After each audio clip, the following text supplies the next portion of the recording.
Entonces, la idea del día de hoy es conversar algunos casos clínicos de medicina interna, siempre teniendo en cuenta que la medicina interna es un área que básicamente se encarga de filtrar los casos clínicos de acuerdo a las especialidades.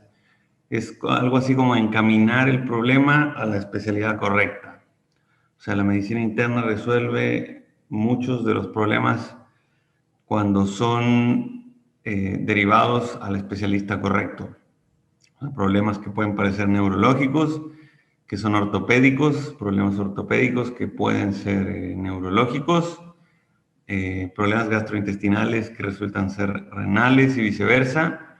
Es esencial entonces, por esa razón, hacer un abordaje correcto de los pacientes para que así no se pierda tiempo, no se pierda dinero, no se pierda esa confianza del propietario que deposita en nosotros al inicio. Recuerden, el método para los casos es básicamente el mismo.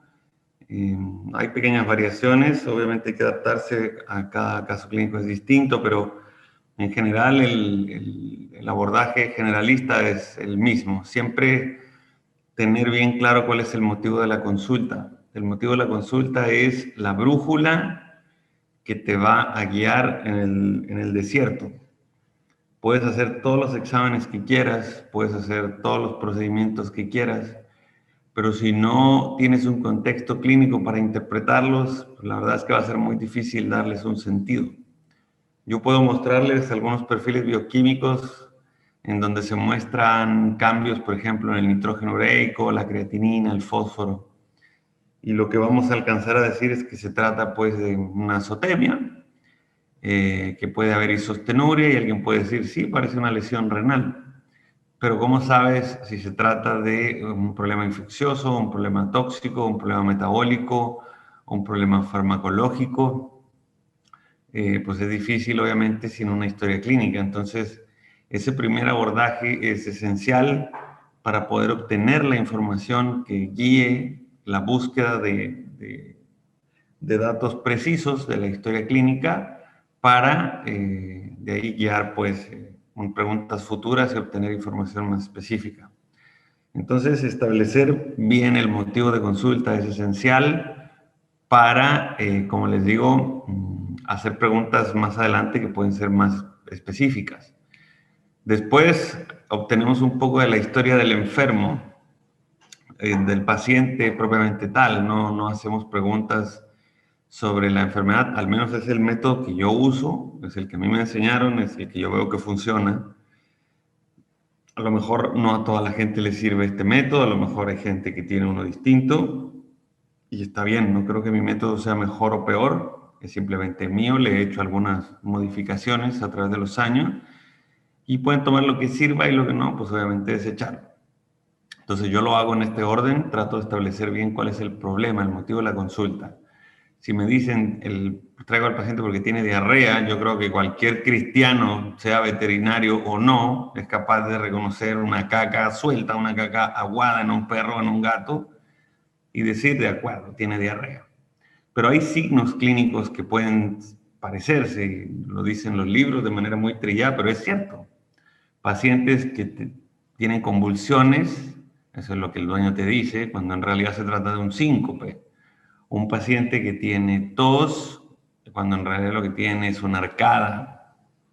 El propietario siempre te va a contar lo que él ve y no lo que necesariamente sucedió. Entonces, por eso hay que ser un poco críticos. Luego, la historia del enfermo son preguntas del paciente. ¿Dónde vive? ¿Qué come? ¿Qué historial de enfermedades tiene? El tema de sus vacunas, las desparasitaciones, si ha tenido viajes al extranjero, si ha tenido enfermedades previas, o sea, es conocer al enfermo. Posteriormente se hace la historia de la enfermedad, o sea, del motivo de consulta. Si el motivo de consulta, por ejemplo, fue diarrea, hacemos una historia clínica del problema.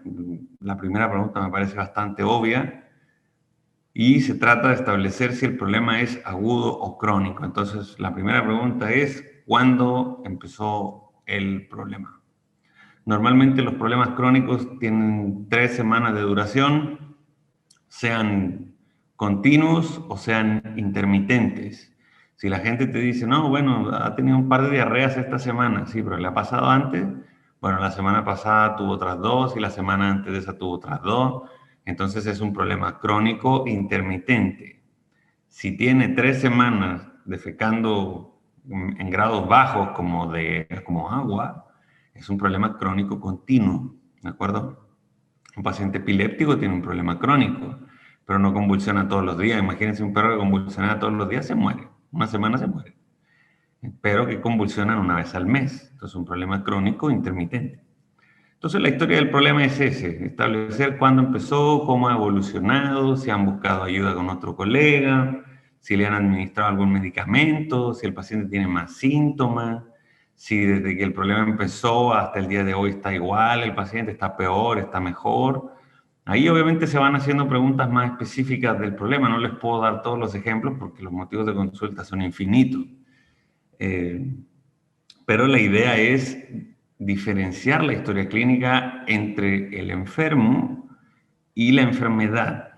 No es lo mismo y creo que al menos a mí me resulta más fácil ordenarlo así, porque cuando estoy haciendo preguntas del enfermo, cuando estoy llenando esa parte de la ficha, no se me olvida ninguna pregunta. ¿Qué otra cosa quiero saber de este paciente? ¿Qué quiero saber? Quiero saber dónde vive, qué come, dónde toma agua, qué hace todos los días, si sale a pasear. Son preguntas sobre él. Y una vez que me enfoco en la historia del problema, ya no pregunto sobre el paciente, ahora pregunto sobre el problema.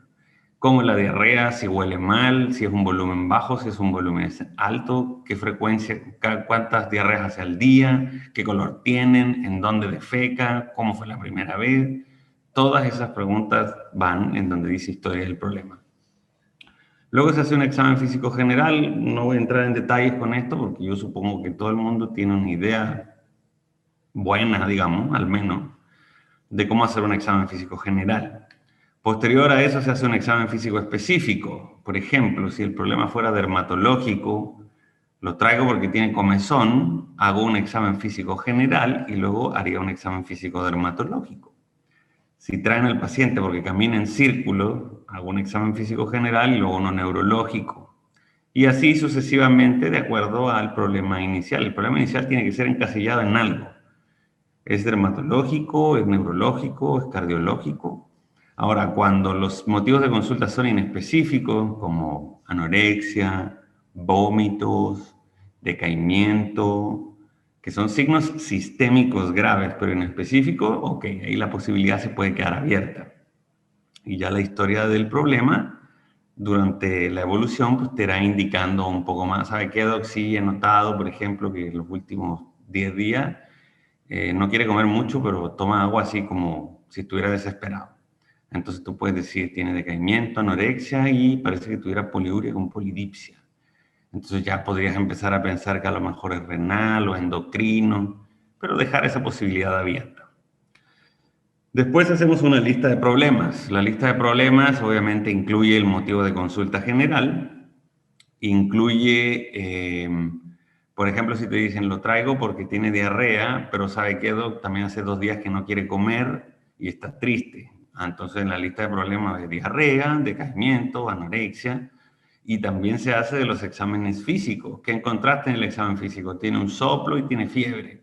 Entonces tiene diarrea, decaimiento, anorexia, fiebre y soplo. Todo eso va en tu lista de problemas.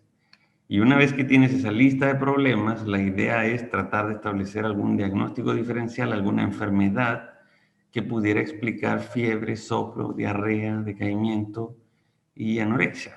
¿Ok? Entonces ya obviamente dependerá de la reseña también del paciente, si es un perro, si es un gato, si es jovencito, si es geronte. Obviamente uno sospecha de enfermedades congénitas o infecciosas cuando son cachorros y sospecha de enfermedades degenerativas cuando son de edad avanzada. Una vez que tenemos ideas o diagnósticos diferenciales, por ejemplo, no sé, se me ocurre que puede ser una pancreatitis, puede ser una enfermedad renal crónica, puede ser una insuficiencia cardíaca, una endocarditis bacteriana, qué sé yo. Ahí haces tus exámenes complementarios. Por ejemplo, si pusiste en primer lugar una endocarditis bacteriana, ¿cómo se diagnostica? Hay que hacer un ecocardio, hay que hacer un hemocultivo, qué sé yo. Si pusiste en primer lugar la enfermedad renal, pues hay que hacer un eco de riñones, un examen de orina, exámenes de sangre, etcétera, etcétera. Y en el mundo ideal, obviamente, hacer un tratamiento. Yo sé que en la vida real esa parte del tratamiento siempre se empieza un poco antes, incluso sin tener un diagnóstico, porque el paciente si viene deshidratado, tiene vómitos, diarrea, bueno, lo más probable es que esté deshidratado. Entonces hay que ponerle un suero, hay que darle analgésicos, alguna droga por ahí si tiene mucho vómito, algún antiemético, algún, por ejemplo, un inhibidor de la bomba de protones, por ejemplo, para que se sienta un poco mejor, sin ser más específicos o hasta tener más evidencia del resultado de los exámenes, ¿de acuerdo? Y finalmente, ya con un diagnóstico podemos ofrecer un pronóstico. Ahora, también, en teoría, el pronóstico depende de conocer el diagnóstico, pero en la vida real, el pronóstico no solamente depende del diagnóstico, depende también de lo que los dueños estén dispuestos a hacer por ese paciente. Porque, por ejemplo, si yo les digo que tengo un paciente con cáncer, un mastocitoma de grado alto, que tiene metástasis en el hígado, alguien podría decir, sí, es un pronóstico malo. Sí, porque el paciente tiene cáncer y tiene metástasis. Claramente el pronóstico es malo. Pero ¿qué pasaría si yo te digo que un paciente que tiene parvovirus, tiene diarrea pero no con sangre, come y toma agua, mueve la cola, no tiene parásito? Tú dices, el pronóstico no parece ser malo, pero el dueño no tiene ni un peso para pagarte la consulta, el pronóstico es reservado, de reservado a malo, porque puede ser que evolucione mal y el dueño finalmente no invirtió. Entonces, en la vida real, a veces pacientes que pueden salvarse, que no necesariamente tienen un mal pronóstico por tener una enfermedad, no se van a morir de la enfermedad, se van a morir de la falta de tratamiento, porque el paciente, o sea, el propietario finalmente no hizo y no cubrió los gastos médicos, digamos. Entonces, a veces puede ser frustrante tener ese tipo de casos en los que tú sabes que el paciente puede mejorar sustancialmente, pero finalmente el propietario es el que te va a dar oportunidad de poder hacerle cosas. Si te dicen que no hay dinero, ¿qué vas a hacer? El pronóstico no puede ser muy bueno, a menos de que la enfermedad no sea grave. ¿Ok? Bueno, habiendo dicho esto, vamos a pasar a ver el primer caso clínico. Es de una perrita que se llamaba Nigrita. Es un canino, es una hembra de edad indeterminada porque la recogieron de la calle. El motivo de la consulta es rescate y adopción. Gente buena onda que la encontró en la calle, la recoge, la lleva a la clínica y dice pues, que la ven sola, que la ven triste, que la ven flaca y que quieren rehabilitarla y que quieren quedarse con ella. Entonces, bien, buena onda. Vamos a hacer todo lo posible para que esté mejor, pero obviamente primero hay que hacerle una buena revisión generalista y establecer si el paciente tiene o no alguna enfermedad y de ser así, si se pueden tratar o no. Entonces, la historia clínica del enfermo es desconocida porque lo acaban de recoger. Pero si vive en la calle, pues uno puede asumir algunas cosas, que no está vacunado, que no está desparasitado, que probablemente la nutrición no ha sido muy buena, que está expuesto a enfermedades infecciosas, pero no sabemos mucho más. El paciente fue recogido de la calle hace como 3 días. En casa ha mostrado signos sistémicos, decaimiento, anorexia, la condición corporal es baja y el consumo de agua, como les decía, puede ser excesivo. Al dueño le llama un poco la atención. No sabemos mucho más. En el examen físico, el paciente está atento al medio, está deshidratado, la condición corporal es 2 de 5, o sea, está flaco. Las mucosas orales son pálidas, están secas, el tiempo del relleno capilar es de menos de 3 segundos. Hay un soplo sistólico de ápex izquierdo, 3 de 6. Lo más probable es que sea mitrálico, lo más común. Ahí está la frecuencia cardíaca, la frecuencia respiratoria, los linfonódulos están todos grandes. Y aquí tengo que hacer un comentario. La linfadenomegalia, que es la palabra correcta para describir un linfonódulo grande, no tiene un número. Los perros, no existe un número para decirte un linfonódulo normal de Chihuahua mide tanto y un linfonódulo de Grand Danés mide tanto. No existe eso. Por lo tanto, cuando alguien usa la palabra linfoadenomegalia, se debería describir como linfoadenomegalia leve, moderada o severa. Y ese es el problema, que sigue siendo subjetivo, porque a lo mejor para mí una linfoadenomegalia X es moderada y para otra persona es severa. Para otra persona puede ser leve. Ahora, yo creo que todos podríamos reconocer un linfonódulo grande del tamaño de una pelota de béisbol, por ejemplo, eso es un linfonódulo grande. Ahora, en un chihuahua no van a crecer de ese tamaño por obvias razones, pero pueden llegar a alcanzar el tamaño de un limón, por ejemplo, en un chihuahua. Entonces, cuando digo que el paciente tiene linfoadenomegalia generalizada leve, es para tener en cuenta, ¿sí? La palpación abdominal tiene dolor, tiene 39,4, tiene fiebre, y la presión arterial sistólica está en 140, normal alta. Es un examen físico general, ¿ya? ¿Qué diagnósticos diferenciales podríamos inferir en este paciente? Claramente se ve de edad avanzada, pero si yo regresara para acá, con todo esto que está aquí, no puedo ver el chat.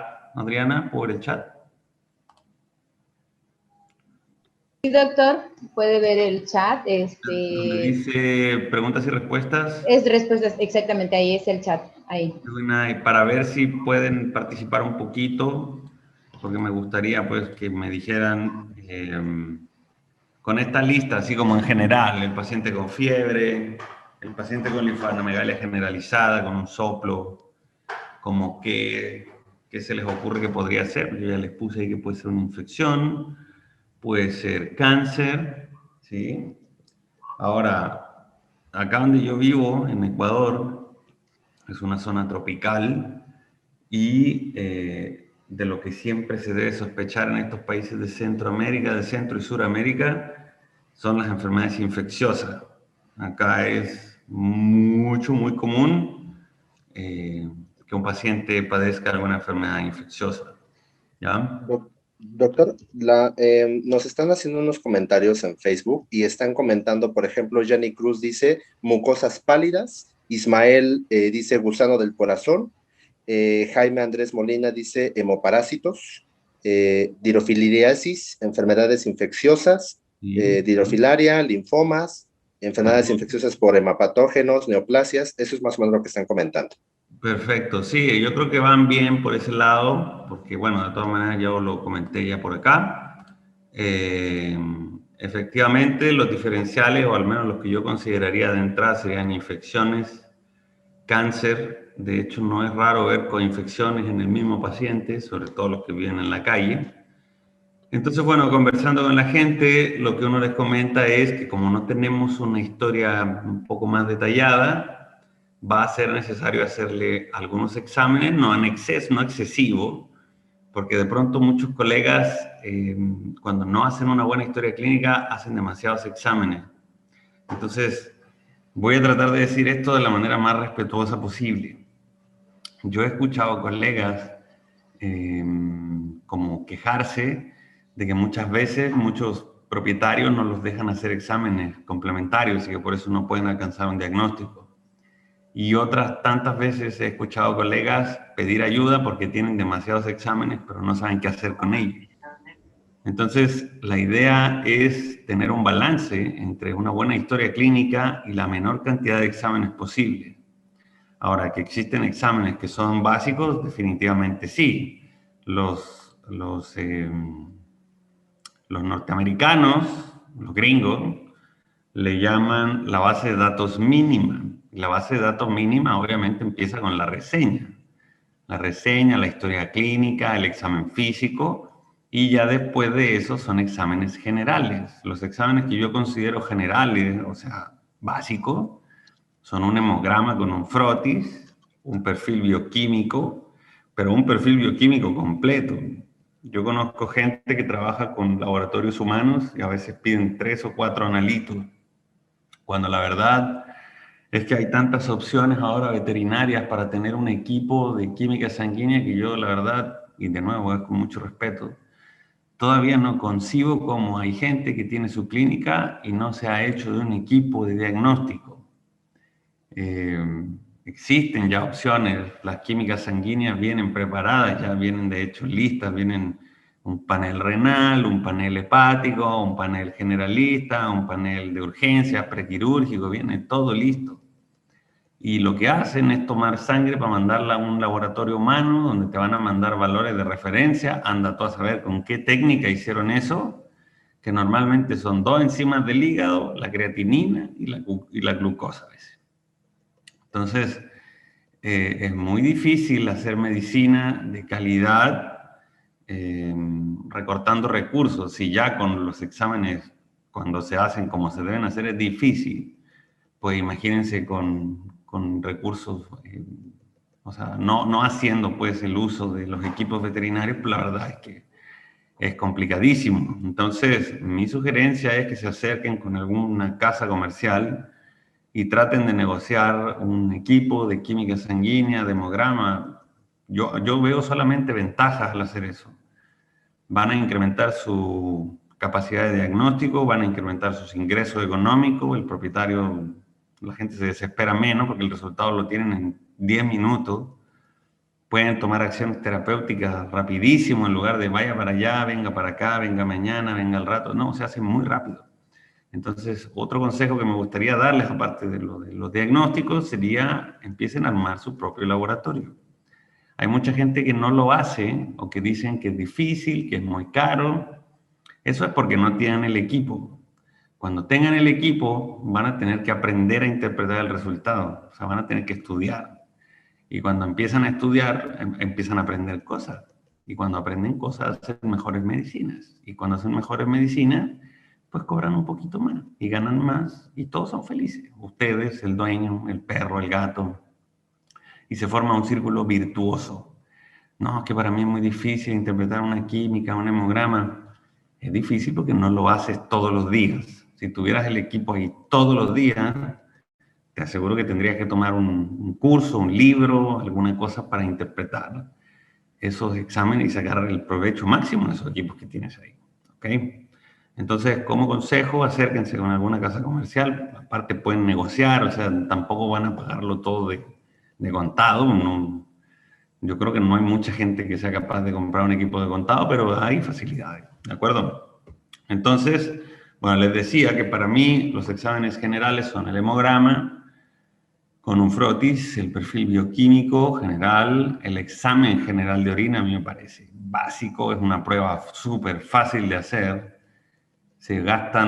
¿Cuánto se gastará en hacer un examen de orina?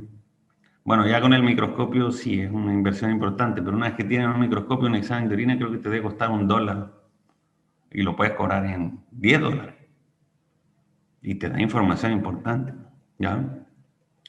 Y después del examen general de orina, de pronto una ecografía abdominal, un ultrasonido del abdomen. Eso a mí me parece básico. Y si me preguntan también, creo que el 75-80% de los casos se hace con esas pruebas. El diagnóstico se alcanza con esas pruebas. Ya de ahí que tengas que hacer alguna cosita más específica, puede ser. Pero no es tanto más, no es como hacerle 5, 6, 10 pruebas al paciente, no es necesario hacerle tanto.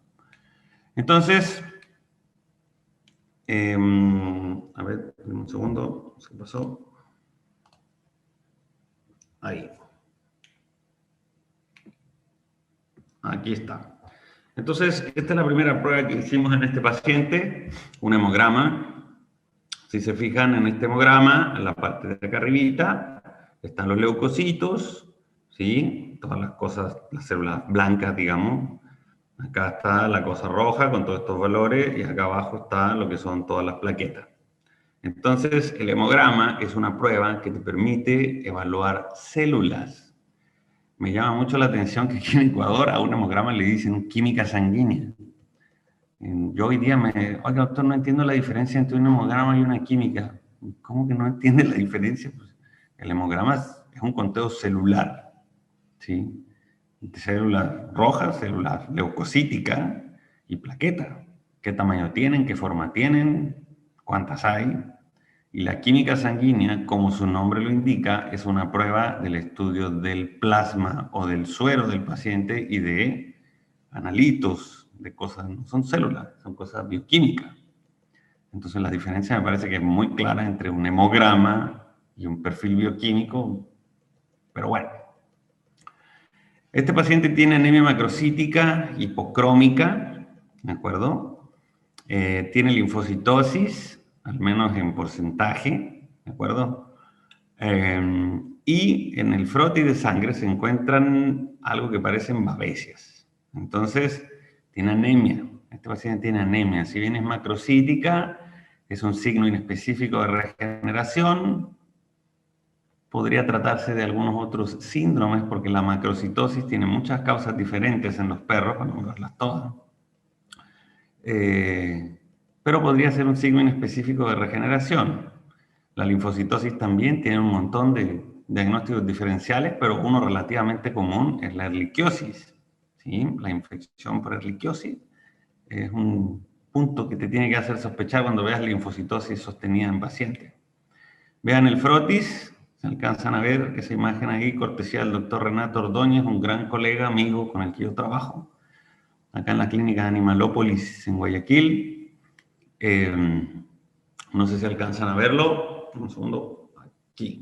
Esta es una babesia, así se ven las babesias. Aparte de la babesia, en el frotis de sangre encontramos esto que está acá. ¿Sí? Entonces, ver esto en la sangre, la verdad es que no es normal, definitivamente. Y hicimos esta prueba en un capilar, la sangre centrifugada, y vean lo que se encuentra ahí. ¿Sí se alcanza a ver, Adriana? Sí, doctor, se ve bien. Ya. Entonces hay como una fiesta ahí de filaria en la sangre, de un microcapilar que se centrifuga y se observa a contraluz. Entonces ya va mal la cosa con la primera prueba. En la primera prueba se han detectado 2 enfermedades infecciosas. Aquí está el perfil bioquímico. El perfil bioquímico. La amilasa está en el pescuezo, son 1700. Este perfil bioquímico tiene varios cambios que Tiene hiponatremia. son importantes. Chulos. ¿No tienes de los otros, de los viejitos? ¿Aló? ¿Aló? ¿No? No, perdón, una disculpa, doctor.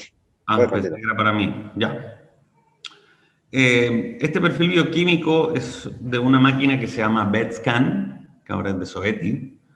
Este es un perfil bioquímico de un rotor que se llama Comprehensive Diagnostics. Si se fijan, tiene un montón de parámetros distintos y este es el que se usa cuando tu sospecha clínica inicial no está clara. Cuando quieres ver así como un general del paciente, pero también tienen, por ejemplo, uno renal, cuando tú sabes que el paciente es renal, por ejemplo, para un control. Cuando tú sabes que el paciente tiene un problema hepático, también hay un hepático. O sea, es como bien segmentado. Si se fijan, este animalito tiene en su perfil bioquímico la creatinina, está en 6,2, el nitrógeno ureico está en 175 y el fósforo, la máquina ni siquiera lo mide, lo que nos dice que el paciente tiene una azotemia severa, ¿ok? Tiene azotemia. Es importante que recuerden que este valor de amilasa total en perros probablemente no sea real o sea relativo porque la azotemia tiende a aumentar las enzimas generales como la lipasa y la amilasa totales tienden a aumentarse en la circulación cuando el paciente tiene azotemia. Lo otro que tenemos es el sodio bajo, está en 130, aunque es ligeramente bajo. Tendríamos que establecer una causa de hiponatremia. Y la hiponatremia en general puede abordarse desde 2 puntos de vista diferentes.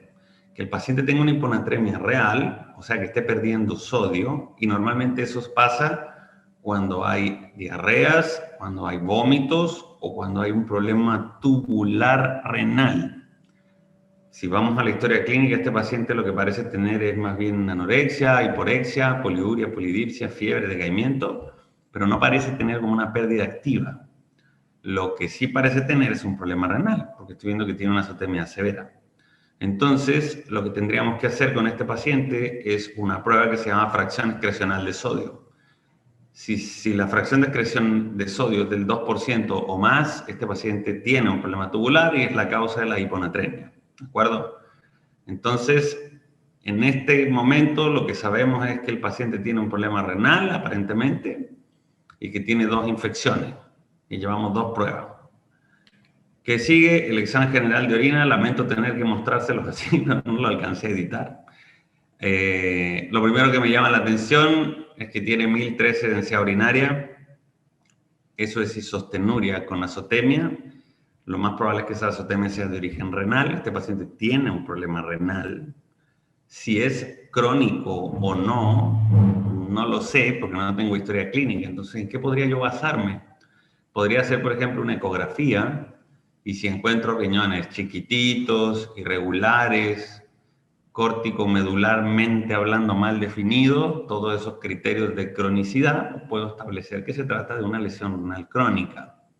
Si los riñones son más o menos del tamaño normal para la raza, o incluso un poquito más grandes, lo que puedo o lo que podría asumir es que se trata de una cosa aguda, porque las causas de enfermedad renal aguda se asocian con infecciones, fármacos o tóxicos, y eso normalmente produce inflamación.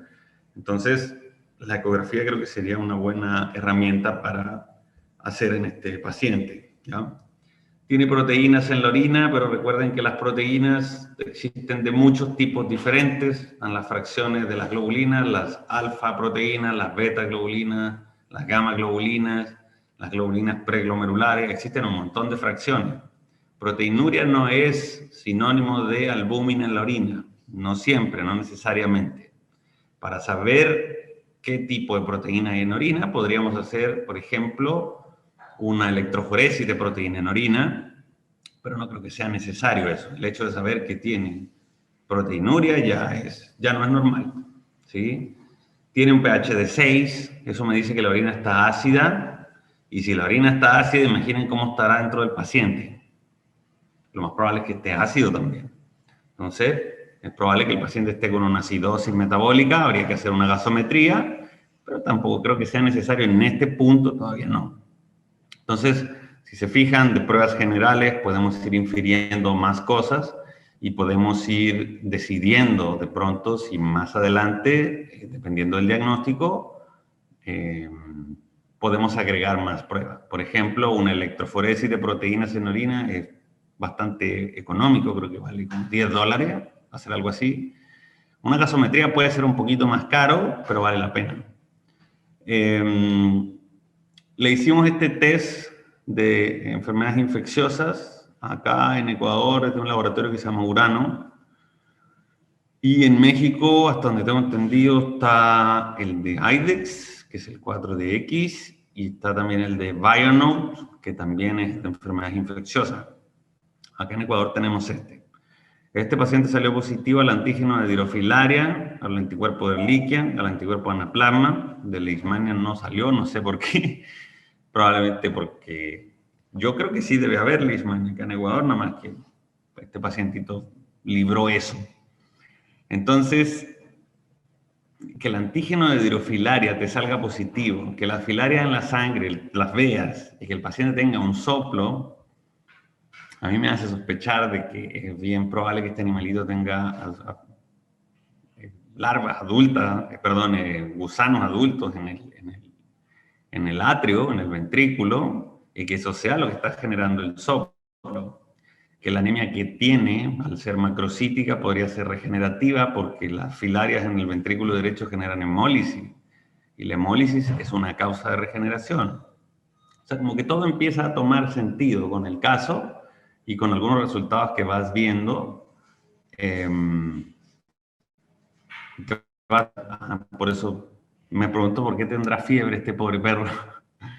Anaplasma, erliquiosis, si bien es cierto que no está la mórula ahí en el frotis de sangre, bueno, significa que no tenga la enfermedad. O dicho de otra forma, el paciente con una prueba positiva no necesariamente tiene la infección, porque son anticuerpos, entonces puede demostrar solamente exposición, pero tiene enfermedad renal, podría tener una glomerulonefritis y a lo mejor fue por la Ehrlichia. O sea, empiezan a surgir teorías entretenidas, ¿de acuerdo? Entonces, ¿qué tiene este animalito? Una enfermedad renal crónica. Lamento no poder mostrarle las imágenes de eco, no las pude sacar del equipo. Pero sí estaban riñones chicos, irregulares, sí tenía gusanos en el corazón. Tenía enfermedad renal crónica, tenía babesiosis, tenía dirofilaria, tenía, yo supongo que era Ehrlichia, esa lesión renal crónica producto de una glomerulonefritis. Entonces ya con todo esto, el pronóstico a mí no me parece bueno. No creo que sea muy... Aunque los dueños estuvieran dispuestos a hacerle todo, el pronóstico no creo que sea bueno. Los nuevos tutores no desean hacer el tratamiento, primero por los costos económicos y segundo porque el cuadro clínico está bien complicado. Entonces, como les decía, a veces el pronóstico depende no solo del diagnóstico, sino también del recurso que el propietario esté dispuesto a entregar. Es muy difícil que el dueño quiera pagar tanto si solo me permite un panel renal. ¿Qué puedo hacer? Yo creo que el tema de los exámenes, de cómo comentarle a un propietario es, bueno, hay una frase muy famosa y muy antigua que dice, en el pedir está el dar. Entonces, ¿cómo le expliques tú al propietario que necesitas hacer exámenes y por qué necesitas y para qué necesitas y cuáles son los resultados posibles? Mire, esta prueba la vamos a hacer por esto. Si sale positivo, bueno, va a indicar esta cosa. Si sale negativo, vamos a tomar este curso de acción, haremos esto. Yo también estoy de acuerdo que hay gente que no tiene mucho recurso y que te dice, bueno, yo solamente puedo pagar esto, puedo pagar aquello. En ese momento tú lo que tienes que hacer es explicarles la importancia de hacer las pruebas completas. No muchas, simplemente completas. 3 pruebas. Un perfil renal no te sirve mucho. O sea, te va a dar una idea de algo. Por ejemplo, en este caso te va a decir que el paciente está azotémico. ¿Y qué pasa si no haces, por ejemplo, el test de enfermedades infecciosas?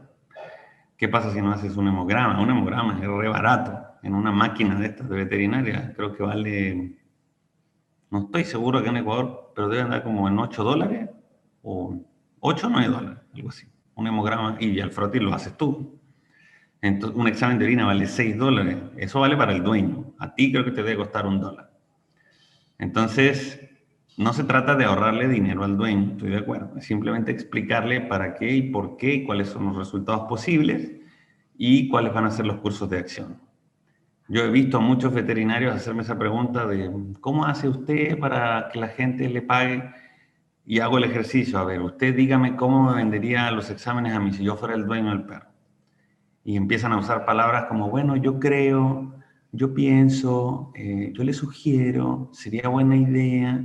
¿Cómo que me sugiere? Pues si el veterinario es usted, pues el que sabe, el profesional es usted no me tiene que sugerir a mí. Usted me tiene que decir lo que vamos a hacer es esto, por esto y por esto. Empezando por ahí. Ya de ahí el cuánto valen y cuándo se hacen y cómo se hacen, bueno, eso ya es otra cosa que pasa a segundo término, pero si no te ven de entrada con esa seguridad, va a ser muy difícil. ¿Ok? Entonces te digo que no son exámenes tan caros y puedes hacer mucho. Si te fijas, un hemograma, una química y un examen de orina. Y bueno, el test. Eso creo que debe andar, así el costo, así como si tú los hicieras, pueden ser 10, 25 dólares. Ya ponle $30. Eso te gastaste. Si los pagaras al costo. No le vas a cobrar $100 por algo así.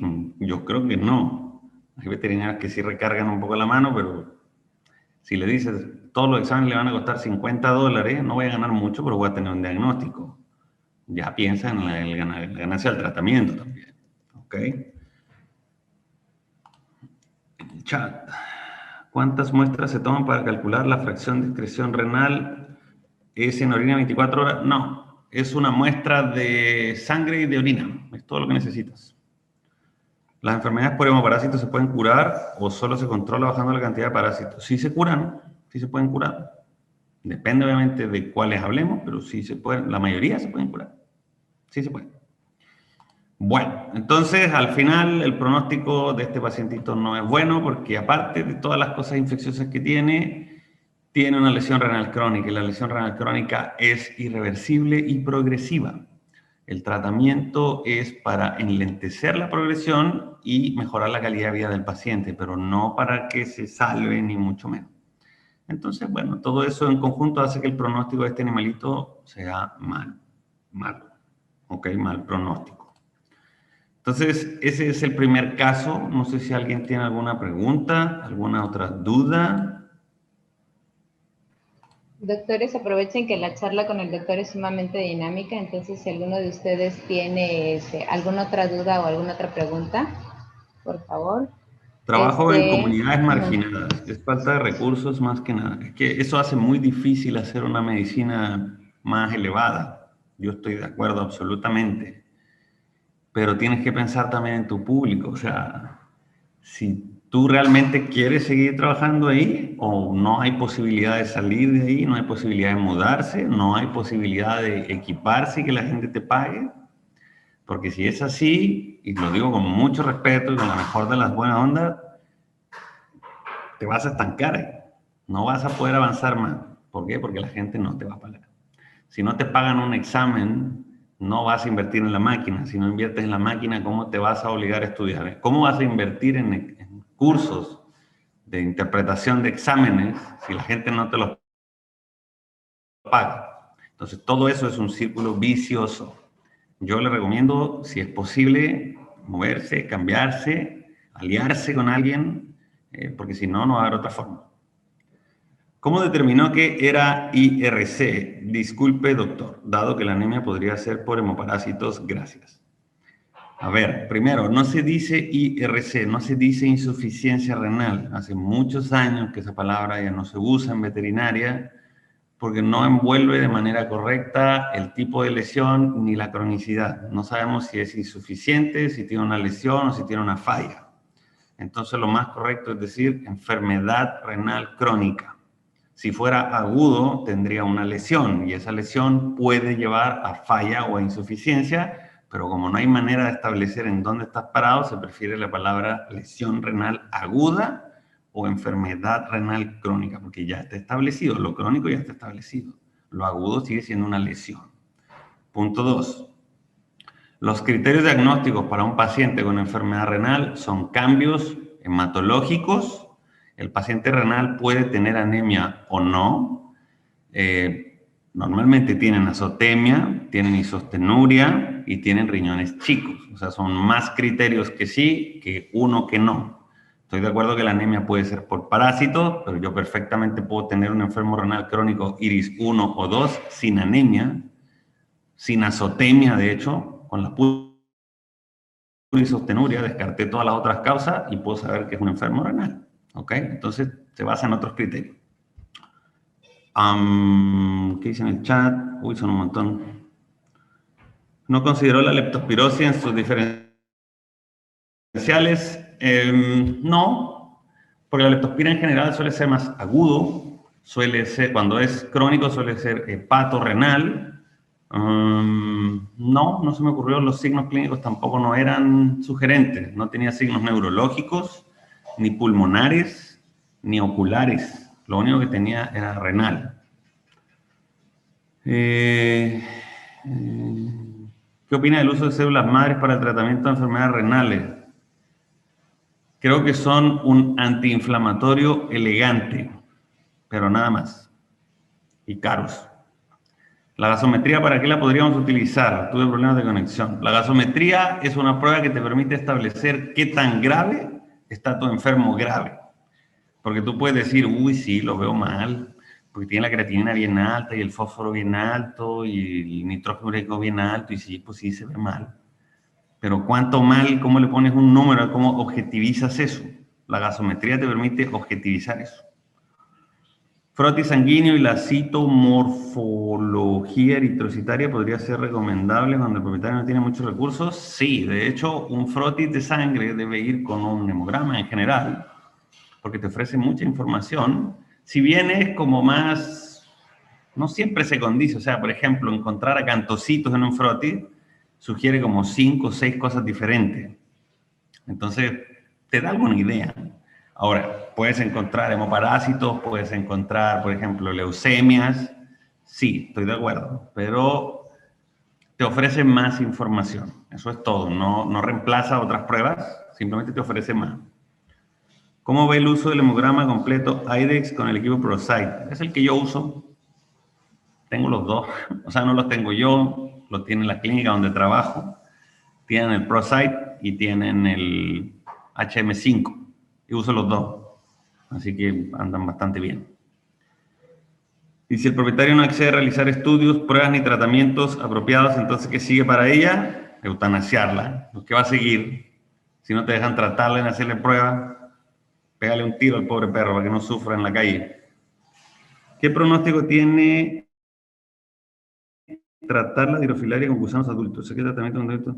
Eso depende un poco de la cantidad de gusanos que hay ahí, si tienes o no melasomina, si usas doxiciclina antes, si por ejemplo puedes extraerlos de forma mecánica, pues se puede hacer con una pinza especial que se mete por la yugular hasta el atrio y los echas para afuera. Se puede hacer. ¿Cómo hizo el diagnóstico de las microfilarias en tubos capilares? Tomé una sangre, la puse en un tubo capilar, la centrifugué y eso centrifugado, el plasma, lo puse en el microscopio directamente. Así se ve. En caso de tener IRA, de nuevo, no es insuficiencia renal aguda, es lesión renal aguda. ¿Cómo manejaría los fármacos que están contraindicados en la enfermedad renal?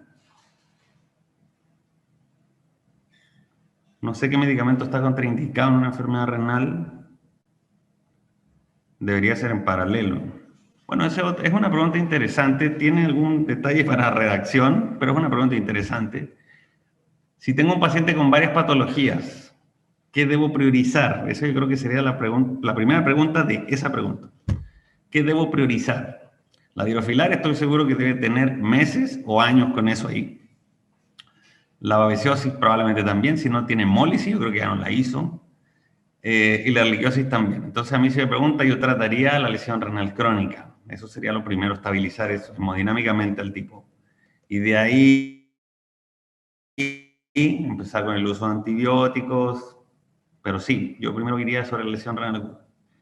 ¿Para la enfermedad renal crónica se basa en el hematocrito? No. Si presenta anemia, aparte de la azotemia y la ansiedad urinaria disminuida, ¿no concluiría que puede estar relacionada con la enfermedad renal crónica? Aparte de lo infeccioso. Son varias preguntas. ¿Para la enfermedad renal crónica se basa en el hematocrito? No, me baso en el hemograma entero. Si presenta anemia, aparte de la azotemia y la densidad urinaria disminuida, ¿no concluiría que puede estar relacionado? Sí, el perro de hecho tiene enfermedad renal crónica. No sé si estoy entendiendo bien la pregunta, pero sí tenía enfermedad renal crónica. En una falla renal, enfermedad renal, ¿con qué diferencia de tiempo se deben hacer nuevos estudios en orina y sangre? Eso depende si lo acabas de diagnosticar, si ya lo tienes en control, depende. Si lo acabas de diagnosticar, tendría que ser una vez al mes los primeros 3 meses. Si ya lo diagnosticaste, es una vez cada 3 meses. ¿Qué tratamiento usaría contra hidrofilaria? Doxiciclina, melarsomina e ivermectina. En el caso de gusanos del corazón, las opciones de tratamiento con desparasitante, ¿cuál es el más conveniente? Los de una sola toma, de larga acción, eso es para prevenir. O los convencionales que pueden ser de 3 días continuos, esos son para tratar, eso es diferente. ¿Sí? ¿Estamos con las preguntas? Sí, doctor, vamos bastante bien. Para pasar al siguiente caso, muy bien, vamos al siguiente caso. Este paciente se llama Tony. Es un canino, es un macho, es un mestizo de 13 años, es un viejito. Yo pensaría en algo degenerativo. Y está entero, significa que no lo han castrado. El motivo de consulta es una segunda opinión por una citología de una masa o masas que tiene en la rodilla y en el cuello, que le hizo otro colega y el otro colega le comentó que podía tratarse de un problema neoplásico. Entonces la señora quiso una segunda opinión. Entonces, este paciente vive en una casa con campo, vive con otros perros sanos, se alimenta de alimento comercial. Yo la marca normalmente no la pregunto. a menos de que sea de prescripción. Oiga, doctor, mi perro come Patic de alguna marca. Es para el hígado. ¿Por qué? ¿Qué le pasó en el hígado? Cuando es así, sí indago más. Pero si me dicen, come comida narices frías, me da lo mismo. Come casero ocasional. Eso siempre lo pregunto. ¿Qué es ese casero ocasional? Porque si le dan chocolate, cebolla, se va a morir. Pero si no, le damos un poquito de jamón, un poquito de pollo, pavo, un poquito de carne, ya está bien, no es el fin del mundo. Está vacunado, está desparasitado, no ha tenido viajes, no se ha cruzado nunca, tiene antecedentes de displasia de cadera e inestabilidad lumbosacra severa, el perro le cuesta para moverse, y hay posiblemente un aumento en el consumo de agua, aunque el dueño no está seguro, pero podría ser que sí tomara más agua de lo normal. El paciente tiene una masa en la rodilla de aparición lenta que tiene muchos meses. A mí me gusta cuando la gente es sincera y le pregunta, ¿cuándo empezó el problema? No, tiene muchos meses. Pero cuando te dicen que empezó ayer, que creen que uno no sabe, no, tiene muchos meses, no lo habíamos podido tener antes porque no teníamos dinero, la pandemia, Está bien, de acuerdo. Fueron con un veterinario, le hicieron una citología, bien, todas las masas cutáneas y subcutáneas deben pasar por citología. Todas. No, pero yo, colegas veterinarios, no, señora, no se preocupe, es chiquitita, no pasa nada, la vamos vigilando. Y se los digo porque yo me dedico a hacer oncología y he recibido un montón de pacientes con los tumores de este tamaño. Cuando al dueño le dijeron que no pasaba nada, yo también le digo, señora, pero si está viendo que está creciendo, pero es que el veterinario me dijo que no pasaba nada. Sí, pero use su sentido común también. A lo que voy es que no hagan eso. Si el dueño va contigo porque el perro tiene un problema, una masa, ¿cómo se llama? Una masa. Imagínate yo, que si me saliera una masa en el dedo aquí. Si a mí me saliera una masa en el dedo y voy con un dermatólogo o con un oncólogo, no sé, y le digo, oye, loco, me salió esta masa en el dedo, ¿qué hacemos? Y me dice, no se preocupe, chiquita.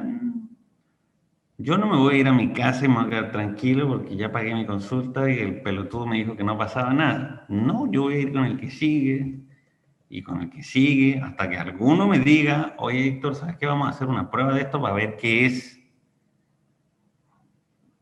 Oye, ¿sabes qué? Resulta que un adenoma sebáceo, no sé qué, hueva. Ya, pues ahora sí me quedo tranquilo.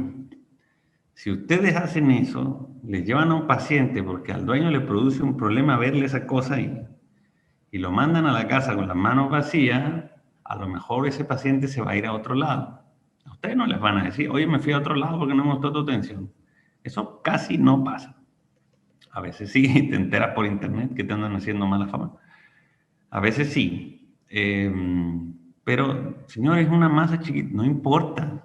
Es tu consulta, te van a pagar tu consulta, te van a pagar tu citología, te van a pagar tu insumo. ¿Cómo para andar lavando dientes, para andar vacunando, para andar desparasitando? A eso no les da flojera, no, eso sí, tráigamelo. Pero cuando se trata de hacer una citología, no, qué chiquita. Entonces, como consejo, hagan citologías. Todas las masas cutáneas y subcutáneas se puncionan. Le dijeron que podía ser un sarcoma de tejidos blandos, un sarcoma, casi cualquier cosa, fibrosarcoma, osteosarcoma, qué sé yo. La propietaria quiere una segunda opinión, le empezamos a hacer un examen físico dentro de lo que podemos, porque el perro es bien agresivo, está flaco, ¿sí? Tiene un dolor referido cuando le tocamos el abdomen, porque tiene esta estabilidad lumbosacra severa, le duele, le cruje, de hecho, toda la cadera, la pelvis, le suena re feo. El resto está relativamente normal. Vean la lesión, la que tiene ahí en la rodilla. Esta de acá es la masa. Esto de acá no es una masa, esto es otra cosa. Esta es la masa, aquí. ¿Ya? ¿Cuáles son los diagnósticos diferenciales de las masas, doctores? Yo siempre le digo a la gente que una masa es una masa hasta demostrar lo contrario, hasta demostrar. No esperar a que crezca para ver hacer algo y después ver qué es. No, es una masa. Y sí, la citología del colega puede ser correcta, puede ser un sarcoma algo, puede ser un carcinoma algo, puede ser cáncer, ¿de acuerdo? Pero la citología, ¿qué va a permitir? La citología va a permitir diferenciar de algo que puede ser neoplásico o no neoplásico. Esa es la diferencia clave. Y si no es neoplásico, puede ser un absceso, puede ser un quiste, puede ser una hiperplasia, puede ser un hematoma, puede ser cáncer benigno. ¿Ya? Una citología es rápida, relativamente barata, ustedes sabrán el precio que le ponen, no cuesta mucho, no requiere anestesia, o puede ser que el paciente sí tenga cáncer, y en ese momento le dice al dueño, mire, lo que hay que hacer es esto, esto y esto, y rapidito, porque ya tiene mucho ahí, ¿ok? Entonces le hacemos algunas pruebas al paciente, porque es un paciente viejito, uno le explica al dueño que los exámenes complementarios en un paciente de edad avanzada tienen varios objetivos. Establecer si tienen enfermedades subclínicas, si es que tuviéramos que anestesiarlo, calcular el riesgo anestésico, si se trata de cáncer, establecer si hay síndromes paraneoplásicos. Hay muchos justificantes para tomar un examen general de sangre. Entonces, si se fijan en este hemograma, el paciente tiene microcitosis con tendencia a la anemia, ¿ya? Y la causa más común de microcitosis es la inflamación crónica. Y una de las causas más comunes de inflamación crónicas es el cáncer. Tiene trombocitopenia, aunque leve, pero está ahí, lo confirmamos con un froti. Alguien me preguntó hace rato qué opinaba yo del ProCyte. Bueno, aquí está uno. Entonces, en algunos casos que yo les muestre, van a ver siempre BET-scan y ahí todo se mezcla. Entonces, ¿qué me dice el hemograma? No hay leucocitosis, ¿sí? Lo que hay más bien es un fenómeno de inflamación crónica, por eso el paciente va con tendencia a la anemia. Vean lo que empezamos a encontrar ya en el froti. Déjenme quitarle el audio acá. Esto que está acá. No sé si alcanzan a ver eso que se mueve ahí en el medio. Hay algo que se mueve. Son como unas larvitas. Y dije, uy, otra vez, otro hidrofilárico. Pero, esta es la citología de la masa, doctores. De la masa. Vean eso. Obviamente aquí está el acercamiento. Esto es lo que tiene la masa dentro. Se ve raro, ¿no? Ahí está su perfil bioquímico, su amilasa elevada, pero la verdad es que no tiene diagnóstico, o sea, no tiene un valor diagnóstico real, la amilasa en los perros y gatos. Las globulinas, por otro lado, acá abajo, ¿sí? Recuerden que esto que dice aquí, total proteins, porque está en inglés, proteínas totales, es la suma de las globulinas, 7,9, y la suma de la albúmina, que está en 3. Entonces, 3 más 7,9 son 10,9. Entonces, este paciente tiene aumento de las globulinas. Y dijimos que las globulinas tienen varias fracciones. La fracción beta de las globulinas es la que casi siempre se aumenta, porque es la fracción de las proteínas de fase aguda. La proteína C reactiva, el amiloide sérico, la aptoglobina, el fibrinógeno, un montón. Entonces, pareciera ser que este paciente está inflamado o que va para allá. Le hicimos un SDMA porque pues, tiene 13 años y si se fijan está en el rango límite, tiene 14. El rango normal ahí en el puro medio, entre normal y alto. Aquí está el examen de orina, tiene 1015, está isostenúrico. Con un SDMA en el límite, este paciente está así de empezar con una lesión renal, con una enfermedad renal crónica, perdón. Tiene 3 cruces de proteínas, tiene cuerpos cetónicos en la orina, pero no es diabético. Recuerden que los cuerpos cetónicos son un subproducto del metabolismo de las grasas para obtener energía. Un paciente puede tener cuerpos cetónicos porque no tiene insulina, y el cuerpo, si no hay insulina, el cuerpo saca la energía de la grasa, porque la célula no puede comer glucosa, entonces empieza a comer grasa. Y como subproducto se producen los cuerpos cetónicos. Si el paciente no come porque está enfermo, va a tener cuerpo cetónico. Si tiene una dieta extremadamente alta en proteína o muy baja en hidratos de carbono, va a tener cuerpo cetónico. ¿Sí?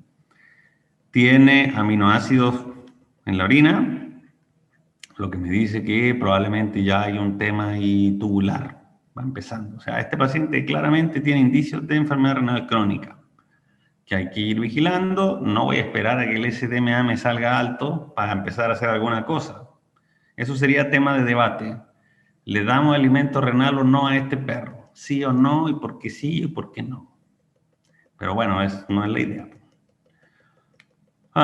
Le tomamos radiografías de tórax y la verdad es que no hay más cambios que los viejitos, porque viejito, ¿sí?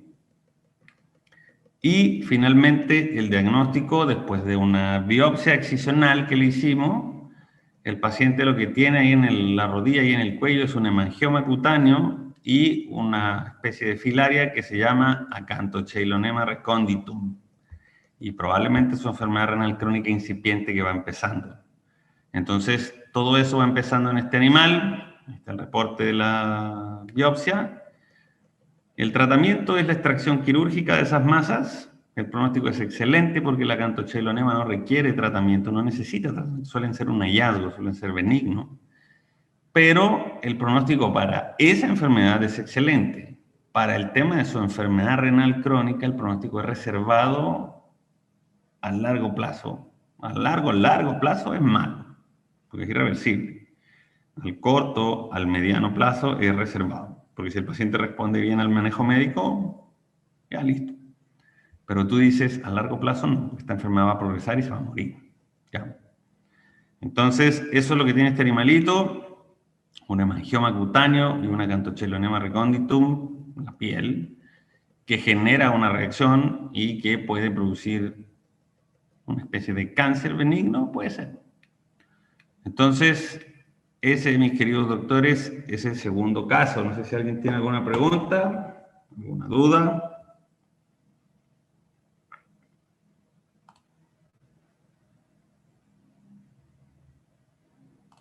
Adriana, ¿hay alguna pregunta?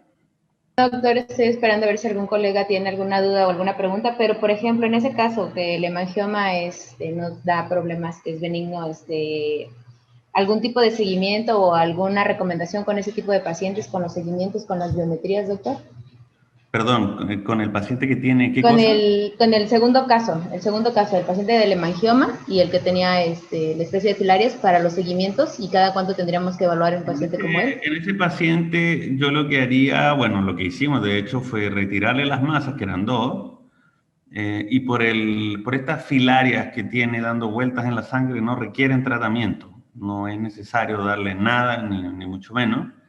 Yo haría controles de este pacientito para ver eso de la enfermedad renal crónica, que yo estoy seguro que tiene, y para empezar a hacer maniobras, porque hay muchos cambios nuevos en paradigmas de si los pacientes se benefician o no de, por ejemplo, el alimento renal. Antes de ser azotémico, antes te decían que no había beneficio, ahora te dicen que sí hay beneficio. O sea, un IRIS 1 se beneficia del alimento renal en lugar de empezar cuando ya es IRIS 2, o sea, cuando la creatinina ya está en 2 miligramos, en el caso del gato en 1,8. De ahí para adelante te decían que había beneficio, que antes no. Bueno, ahora se sabe que no es así.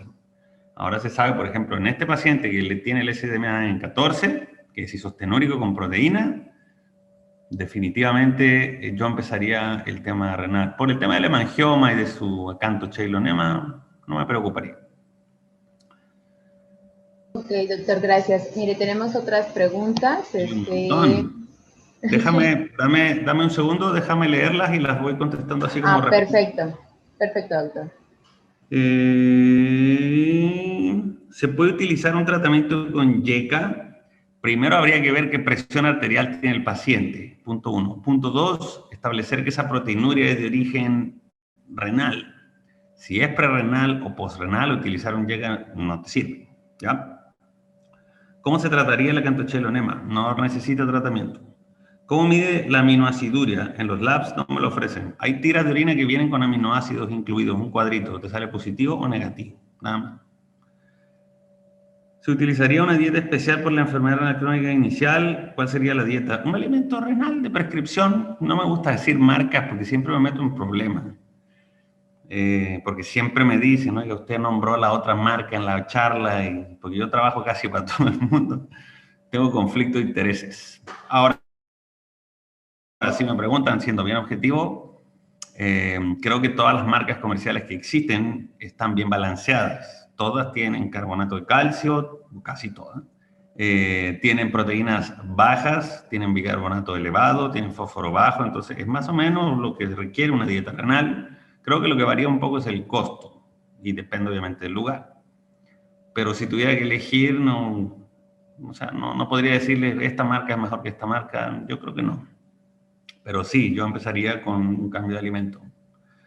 La citología, ¿la recomendaría de algún lugar en particular de la masa para obtener una buena citología? ¿Y qué margen le dio la excisión de la masa? No, la citología normalmente tratamos de hacerla de la corteza más que del centro, porque el crecimiento de las masas suele producir necrosis en el centro por hipoxia.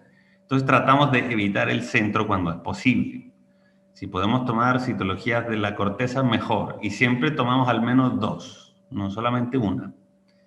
¿Qué margen le dimos a la excisión? 1 centímetro. Cuando vimos que eran por agantocheilonema, le dimos 1 centímetro. No sé si hay más preguntas, dudas. No, doctor, son todas las dudas que aparecen en el chat hasta el momento. Son todas. Recomendó con la enfermedad renal temprana o casi manifiesta y cambio de alimento y determinar si esa proteína es de origen prerrenal, renal o postrenal para saber si agregamos o no un inhibidor de la enzima convertidora. Eso. Ya vamos terminando. De hecho, el caso 3 es como, este sí es un caso clínico corto. Es de un paciente que llegó con claudicación. Ah, no, mentira, me queda este todavía. Me falta este caso todavía. Voy a tener que acelerar un poco porque falta todavía un poquito. ¿Sí? Sí, doctor, adelante. Ya, este paciente es una hembra mestiza de 11 años que tiene ovaristerectomía, se llama Jin Jin, y viene por una tercera opinión. Yo voy a ser el tercer veterinario que van a ver porque no le han dado un diagnóstico de qué es lo que pasa con su mascota. La historia del enfermo me dice que vive en una casa, que vive con otra perra sana. Eso me dice que no es infeccioso, o que es poco probable que sea infeccioso, ambiental o nutricional si comen lo mismo. Se alimenta de alimento comercial, húmedo, casero de vez en cuando. Las vacunas están atrasadas, las desparasitaciones están ok. No viajes si ha tenido cruzas antes de hacer la OVH y nacieron bien sin problema. No alguna enfermedad importante previa y sin cambios en el consumo de agua, volumen y o frecuencia de micción.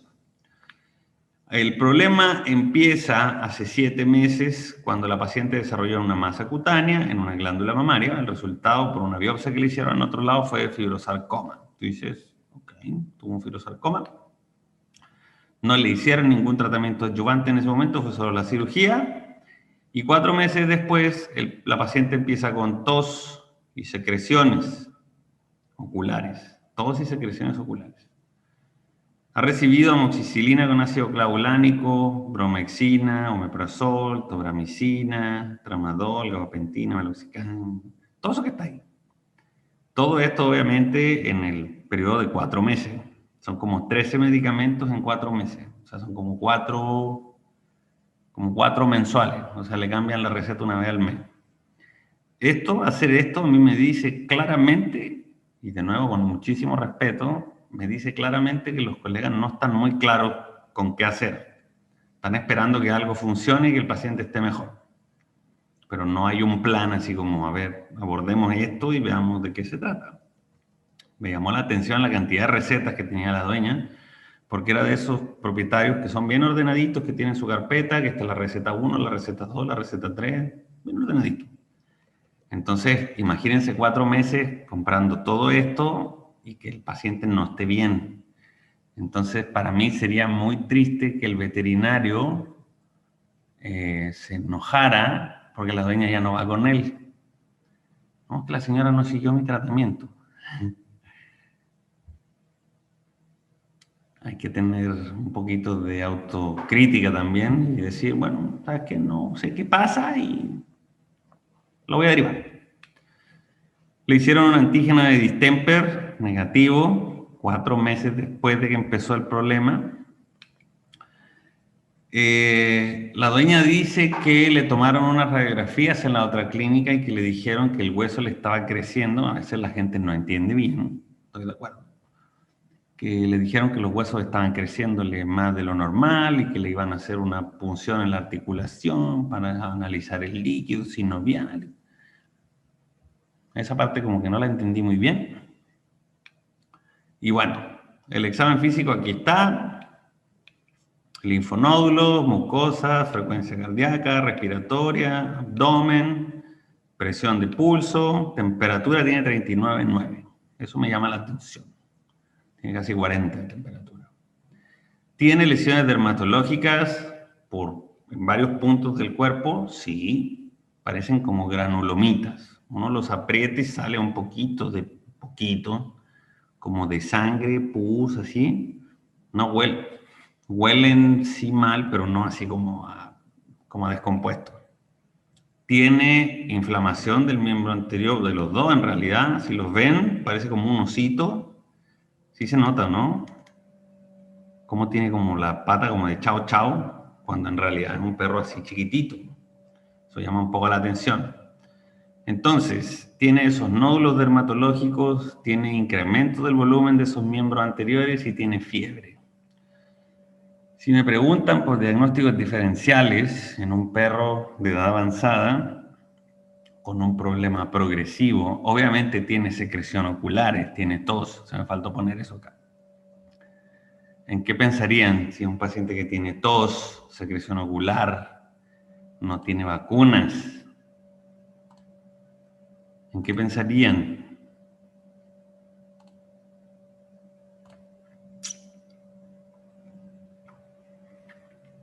¿Posible distemper, doctor? ¿En qué? ¿Distemper? Yo pensaría en distemper. Ahora, lo de la piel, de nuevo, son nódulos, son masas. Y una masa es una masa hasta demostrar lo contrario. Puede ser cáncer o puede ser otra cosa. Lo de los miembros anteriores ya es más raro. Podría ser osteomielitis, alguna cosa extraña, ¿ok? Pero bueno,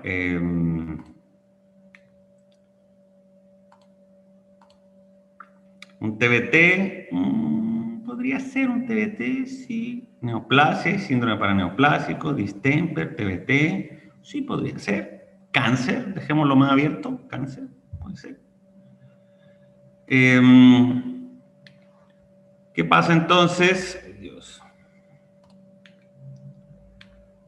Puede ser cáncer, por ejemplo, puede ser linfoma cutáneo, histiocytosis, puede ser mieloma, que explique eso de los huesos, puede ser un TBT, no se me había ocurrido, puede ser un TBT. Pueden ser infecciones, esos granulomas, pueden ser criptococos, pueden ser histoplasma, distemper. Bueno, tenemos ideas. Le hicimos, o le vamos a hacer un hemograma, un perfil bioquímico, una inmunoglobulina G de distemper. ¿Y por qué no hacemos un antígeno? Porque yo sé que me va a salir negativo. La viremia de distemper en los perros dura 1 mes después de que empiezan los signos clínicos. El perro puede estar muriéndose de distemper y el antígeno te va a salir negativo. Yo sé que eso les ha pasado 1.000.000 de veces, que les llevan un perro con mocos verdes, así los ojos, las costras, bueno, así con mioclono, y la prueba te sale negativa porque tienen más de 1 mes enfermo. Pero la inmunoglobulina G es un anticuerpo específico de distemper. Si el paciente no ha sido vacunado, no tiene por qué tener títulos elevados de inmunoglobulina G. De hecho, se consideran casi diagnósticos patognomónicos. ¿No tiene vacunas hace 1 mes? No. Entonces, ¿por qué tiene la inmunoglobulina G elevada? Si la tiene alta, el tipo tiene distemper. Entonces, el antígeno, yo sé que me va a salir negativo. ¿Qué pasa con el PCR? El PCR es una prueba 100% específica. Si te sale positivo, el tipo tiene distemper. Pero te puede salir falsamente negativa por 1.000.000 de causas. Y para que quede claro cuál es la diferencia entre sensibilidad y especificidad, un PCR sería como ir a pescar con una taza. Ve al mar con una taza y trata de sacar un pez. Si lo agarras, perfecto. Pero si no lo agarras, significa que no hay peces en el mar. Esa técnica es la sensibilidad. Si yo te doy una red, si yo te doy un barco gigante con una red gigante, la sensibilidad es mejor, ¿sí? Ahora, la especificidad puede ser baja, porque sacas la red, pero la sacaste llena de basura. Ningún pez. Eso tiene que ver con la especificidad. ¿De acuerdo? Entonces, el problema que tiene el PCR es ese, que te puede salir falso porque justo la muestra de tejido, de secreción, justo esa muestra no tenía material viral para replicar. Justo esa parte. En cambio, los anticuerpos son distintos, es más fácil, aparte que es más económico. Es un poco más fácil de interpretar. Obviamente vamos a hacer una citología de las lesiones. Y radiografía de los miembros anteriores. A mí si me preguntan, esto es como sentido común. Un hemograma, un perfil bioquímico, exámenes generales, citología de la lesión de los nódulos, quiero ver qué son, radiografías porque quiero ver los huesos, y vamos a descartar el distemper con inmunoglobulina G. Vamos viendo. Aquí está el hemograma, doctores. El hemograma que me dice a mí que tiene indicio, bueno, no indicio, en realidad sí tiene anemia.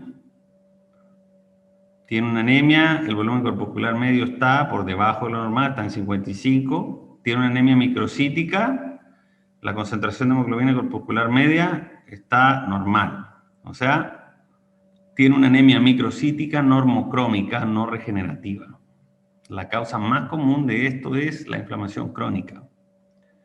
Tiene leucocitosis, aquí, white blood cells, más de 30.000. El tipo está inflamado.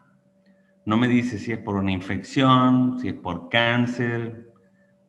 Está inflamado. Punto. Se acabó. ¿Dónde estará la inflamación? Si tiene tos, si está lleno de gránulos, si los brazos los tiene inflamados. Hay que ir a ver. Aquí está la química sanguínea. La albúmina un poquito baja, 2,3. Estas disminuciones leves de albúmina se asocian a inflamación también.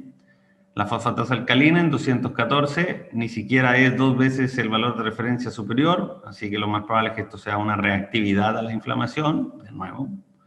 Y la glucosa está en 129. De ninguna forma este paciente es diabético, lo más probable es que sea estrés, miedo, cortisol. Un glucocorticoide, el cortisol es un glucocorticoide, que se libera cuando hay estrés. Vean la IgG de distemper. Títulos altos, 1 en 64 para un paciente que no tiene vacunas. Tiene tos, secreción ocular, que no responde a antibiótico. Este paciente tiene distemper. Esto que están viendo aquí, doctores, se llama osteopatía hipertrófica. Hace muchos años le llamaban osteopatía pulmonar hipertrófica porque se pensaba que las lesiones dentro del pulmón eran lo que producía esto.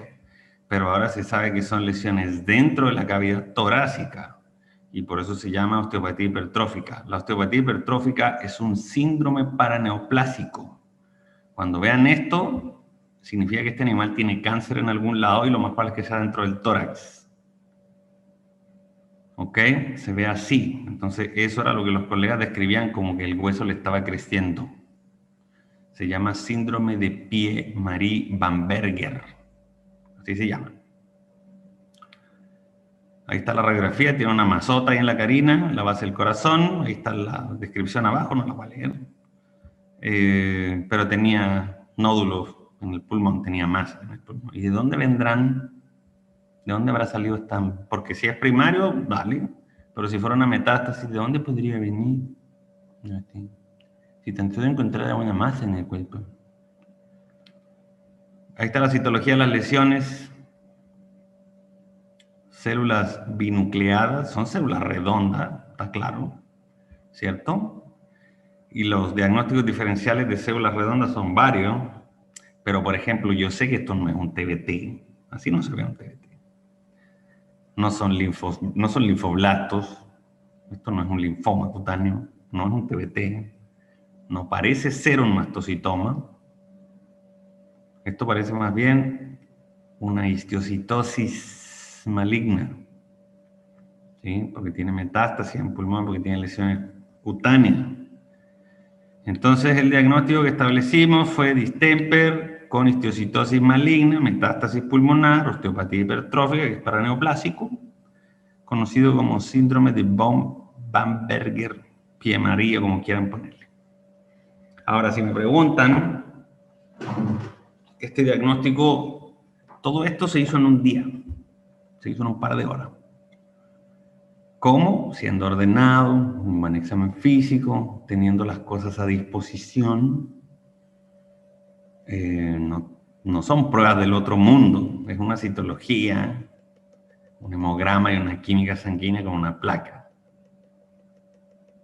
Y la señora me decía, pero ¿cómo es posible que después de 4 meses? No sé. El tema es ser ordenado. Todos pueden hacer diagnóstico de esta forma, todos. Lo único que tienen que hacer es estudiar y practicar. Nada más. Si yo pude, cualquiera puede. Todos pueden. ¿Ok?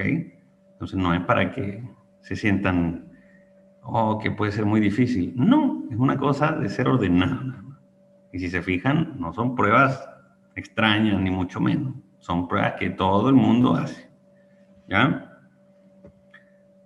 En el mundo ideal que hubiéramos hecho una metastectomía, sacar esa masa, porque se pueden operar la metástasis. Se puede hacer una quimioterapia para lo que tiene en la piel, tratamiento para el distemper, sí se podría. Pero tienes que poner en una balanza el costo-beneficio. O sea, es un paciente de edad avanzada, la gente viene un poco cansada, vienen gastados, ya no tienen tanta plata. ¿El perro realmente va a estar bien? Yo le dije a la señora, ¿sabe qué? Señora, mejor llévelo a la casa, le vamos a dar desinflamatorio, analgésico, comida rica. Y no hay mucho más que hacer. Porque la verdad, el tratamiento le va a costar caro en el sentido económico, sino del bienestar de la mascota. Entonces, mi criterio médico me dice que es mejor parar ahí y no empezar a hacer cosas de nazi, experimentos, empezar a abrir perros. No. Que vaya a su casa y que lo pase bien ahora que está bien, que camina, que come, que toma agua, etcétera, etcétera. ¿De acuerdo? ¿Qué desean los propietarios también? O sea, si me dicen, no, que sabe qué, no tenemos tanta plata y hacerla sufrir así, y yo estoy de acuerdo.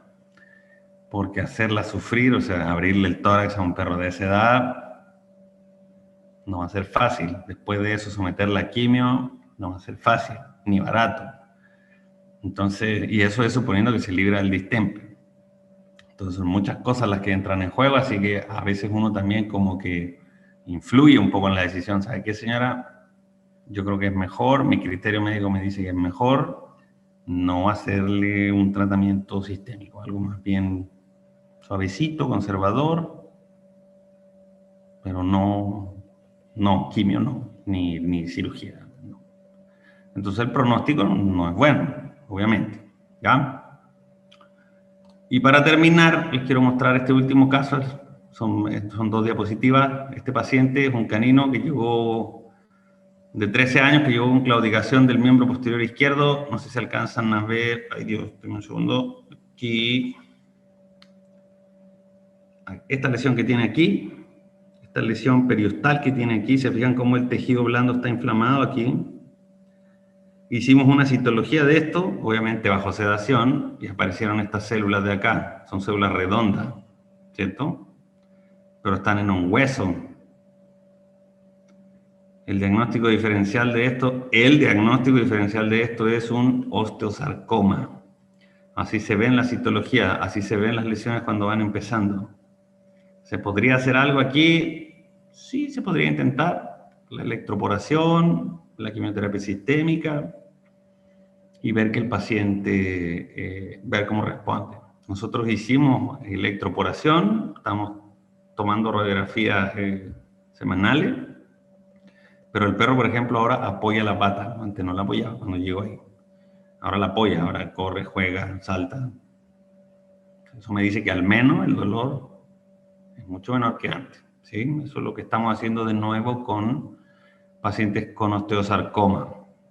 Ya para terminar y no aburrirlos tanto, les quiero invitar durante finales del mes de abril, vamos a hacer un examen, vamos a hacer un curso de interpretación de exámenes de laboratorio que va a incluir 5 sesiones. La introducción a la interpretación, que es básicamente toda la preanalítica, por qué el ayuno, los tipos de jeringas, los tubos, técnicas, algunos datos, por ahí algunos tips. La segunda sesión va a ser del hemograma completo, el perfil bioquímico, el examen general de orina y pruebas de especialidad, que va a ser así como el cortisol, la TSH, el T4, el SMA. Todo ese tipo de pruebitas se van a abordar obviamente con un montón de casos clínicos. Ahora yo les mostré 3, pero todas estas charlas tienen muchos casos clínicos. Si alguien está interesado, les adelanto que el costo de esto va a ser de $50 americanos, todo el curso, 50. Ahí está el correo, cursosdelriego@gmail.com. Al que esté interesado puede enviar un correo, oiga, me interesa el curso de interpretación. Estamos elaborando todavía el arte, el tema de las cuentas de banco, para que se hagan ahí su aporte. Y empezaríamos a finales de abril. Lo otro es que las clases van a quedar grabadas para que se puedan reproducir durante una semana. Se va a entregar una constancia avalada por un colegio de médicos veterinarios de México y se va a entregar material complementario, o sea, artículos y libros relacionados con la interpretación de los exámenes. Todo esto por el módico precio de $50.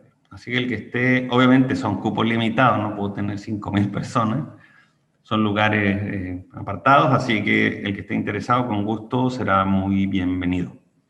Así que no sé si alguien tiene alguna duda, preguntas de los casos. Bronquitis, moquillo, mastocitoma, traqueobronquitis. No, ninguno de esos, excepto el moquillo. Ese sí.